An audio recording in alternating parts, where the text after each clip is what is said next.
Are annuities worth it? What even are they? My parents started talking to me about annuities last night. I have a 401k through work already and have had one for my last two jobs. What they were explaining kind of sounded like another language to me though, and I almost need it in an ELI 5 version. Is purchasing one worth it? What is the difference between it and a 401k? They said they started theirs with 10k, and I don't have that kind of money to start one, and I'm not sure how anyone who is upper 20s, low 30s these days could possibly start one if that is the needed amount. So let's go over to Investopedia. So, annuity. An insurance contract issued and distributed by financial institutions with the intention of paying out invested funds in a fixed income stream in the future. Basically, like, personally, I would never want to do like an annuity, but there's like a time and place for them. And we're going to like break it down in here too.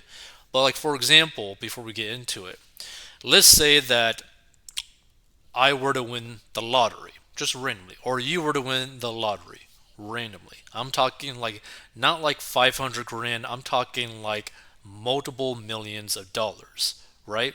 The way that the lottery is structured is that you are given two options. You're given a lump sum where it basically is cut in half, then it gets taxed heavily like crazy. So, like, let's say you won 100 million, that's the jackpot prize. You take the lump sum and the taxes, you might actually come out with like 35 or 40 million after everything's said and done, which is a lot smaller amount than the 100 million. But if you were to take the second option, which is where you'd get paid out the full amount within like 20, 25 years, that's deemed like an annuity. So you're basically getting paid out for the 20, 25 years at that initial like prize amount.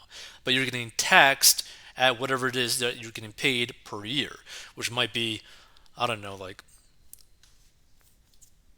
what, 5 million a year for 20 years, right? Which is still a crazy good amount of money. But, like, you would take that option for a few reasons, right? One, if you just did not want to think about managing your money, investing your money, or doing anything with it, that would actually probably be a wiser option because you just literally don't want to care about money at all, and you just like the idea of having a 5 mil paycheck deposited right into your bank account every single year on the exact same day and literally never worrying about basically anything else. You got like a tax expert that pays your taxes, and that's basically it, and you don't got to worry about nothing else, right? So, in terms of like mental freedom, pretty nice. Guaranteed income, pretty nice. If you're really bad at managing your money in general, pretty nice. So, like, the annuity option for, like, let's say like the lottery would actually be the better option for the majority of lottery players, because the majority of lottery players are like people who live in the poverty line and basically spend their whole paycheck and then some gambling on the lottery, right? So them taking the annuity would actually make the most sense because, one, they're going to get more money long term, but then also, even if they screw up 19 years out of the 20, that 20th year they're still going to get that 5 mil, right? So let's break it down. What is an annuity? The term annuity refers to an insurance contract issued and distributed by financial institutions with the intention of paying out invested funds in a fixed income stream in the future. Investors invest in or purchase annuities with monthly premiums or lump sum payments. The holding institution issues a stream of payments in the future for a specified period of time or for the remainder of an annuitant's life. Annuities are mainly used for retirement purposes and help individuals address the risk of outliving their savings. Like, another example that this would probably like work out, let's say that you have like a married couple where one person is basically the sole breadwinner, right? The person that brings in the bacon. And they're making like crazy amounts of money.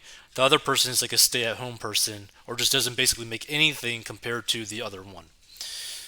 What would probably be a good option by doing this is that if that person that wasn't the breadwinner, if they literally had zero knowledge in terms of like finances or investing or anything of the sort, then it might actually make more sense to do an annuity, because then that person literally does not have to basically worry about anything, and they're going to get like a weekly paycheck, a monthly paycheck, a yearly paycheck, whatever, so that they're never going to be hurting for money. They're never going to be running out of money. So even in the retirement age, they can be taken care of.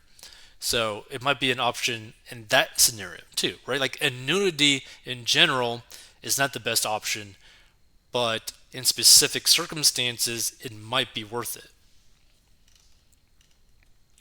So, how an annuity works. Annuities are designed to provide a steady cash flow for people during their retirement years and to alleviate the fears about outliving their assets, since these assets may not be enough to sustain their standard of living. Some investors may turn to an insurance company or other financial institution to purchase an annuity contract. As such, these financial products are appropriate for investors who are referred to as annuitants who want stable guaranteed retirement income, because invested cash is illiquid and subject to withdrawal penalties. It is not recommended for younger individuals or for those with liquidity needs to use this financial product. An annuity goes through several different phases and periods. These are called the accumulation phase, the period of time when an annuity is being funded and before payouts begin. Any money invested in the annuity grows on a tax-deferred basis during this stage. The annuitization phase, which kicks in once payments commence. These financial products can be immediate or deferred. Immediate annuities are often purchased by people of any age who have received a large lump sum of money, such as a settlement or lottery win, who prefer to exchange it for cash flows into the future. Deferred annuities are structured to grow on a tax-deferred basis and provide annuitants with guaranteed income that begins on a date they specify.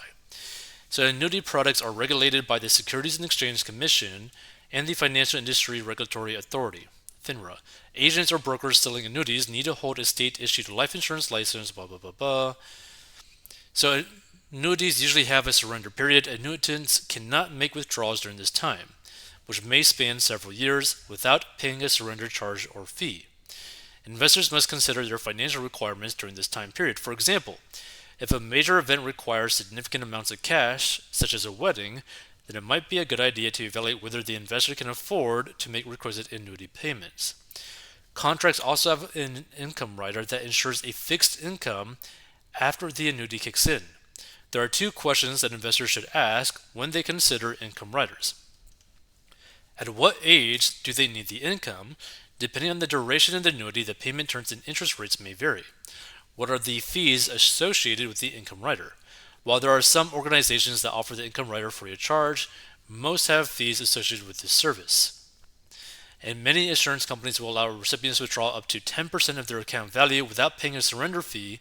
However, if you withdraw more than that, you may end up paying a penalty, even if the surrender period has already elapsed. There are also tax implications for withdrawals before ages 59 and a half. And because of the potentially high cost of withdrawals, some hard-up annuitants may opt to sell their annuity payments instead. This is similar to borrowing against any other income stream.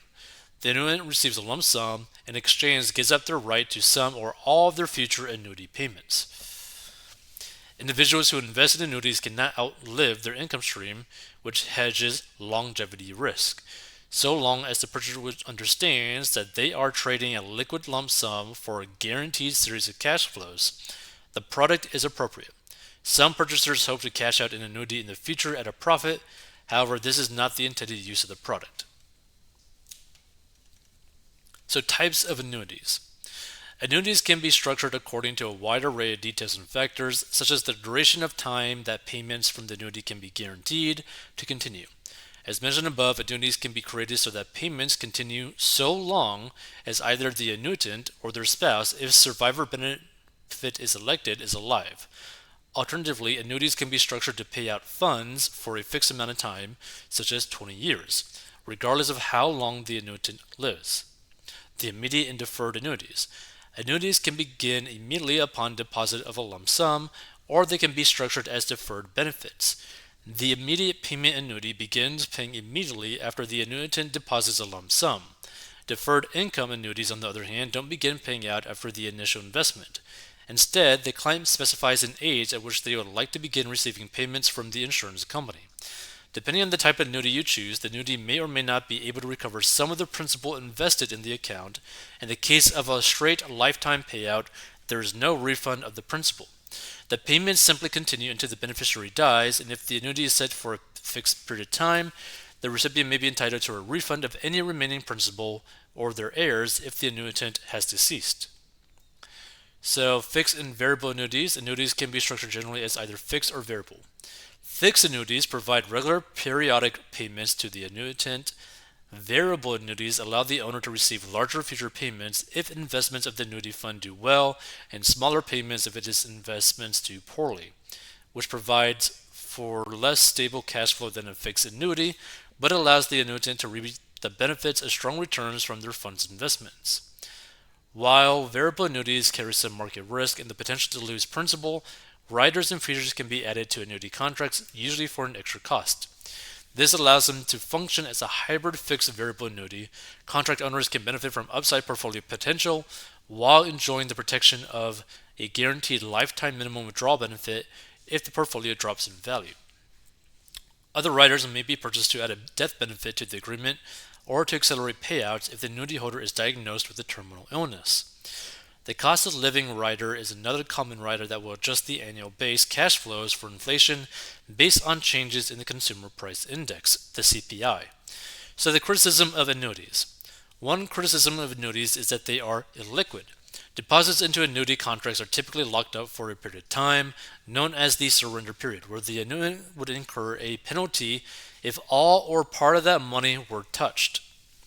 These periods can last anywhere from 2 to more than 10 years, depending on the particular product. Surrender fees can start out at 10% or more, and the penalty typically declines annually over the surrender period.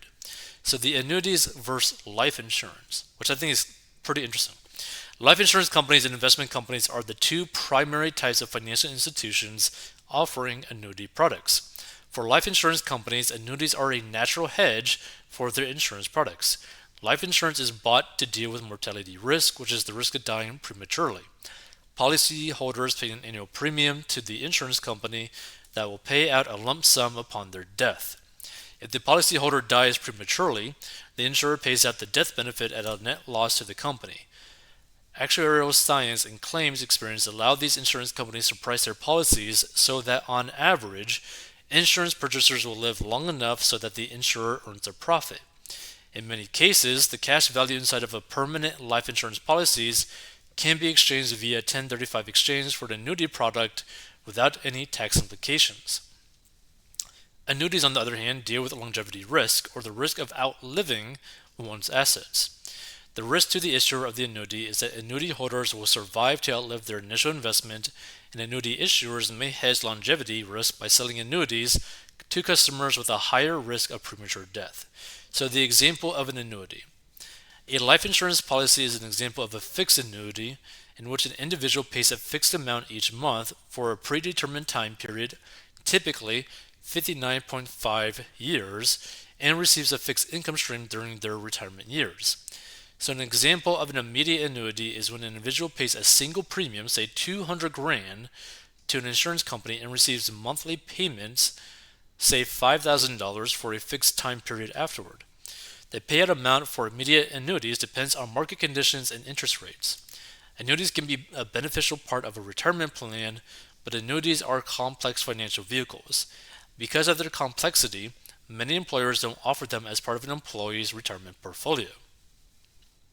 Interesting. So that's pretty much like what we're going to be going over it.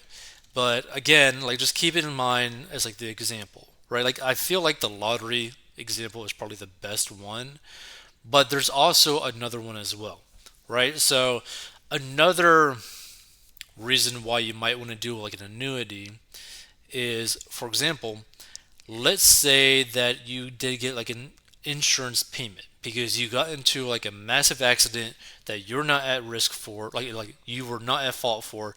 Let's say like a big rig smashes into your car and you got damaged so badly that you could no longer work, right? You're probably going to get a massive lump sum, right? Like a massive lump sum of money because of it. So let's say that you got like $5 million from that lump sum. You might think, oh, that is an amazing amount of money, which it is, right? But you got to keep in mind, because of the damage done to your body, and also probably the PTSD that you might end up having from that massive accident, and the fact that you can't really work again, probably, depending on how bad the damage is, it might make more sense to turn most of that lump sum into an annuity, maybe like a quarter of it or like a half of it, so that you have that guaranteed money coming in no matter what, so that if you screw up, you still got that money coming in every single month so that you're not homeless. And the reason why I say that is like you're probably going to be on some sort of pain medication, right? What happens if you get addicted to that? What happens if you start ruining your life because of that? What if you start taking on different vices because now you got money? Well, if you completely ruin yourself financially, you still want that buffer. So, personally, I'm not against people doing annuities, but there's got to be like a purpose for it, right? Like, for example, if you got like a crazy amount of money just randomly and you want guaranteed money coming in that you don't really got to worry about, that's a good option. Like, for example, let's say that you're one of the people who got super lucky in crypto, where who knows, maybe you made like 10 mil from crypto, right, after tax. Well, if that's the case, if you want to make sure that you got guaranteed money coming in all the time, but you're not really an investor, you don't really have a lot of financial knowledge, you just got super lucky on like a crypto coin or something, then maybe putting like a couple mil into an annuity might make sense because it just gives you guaranteed income so that you don't got to go work a job, right? If you could pretty much set it up to where you never have to work a job for the rest of your life, technically, without thinking about finances at all, that could be a decent trade off.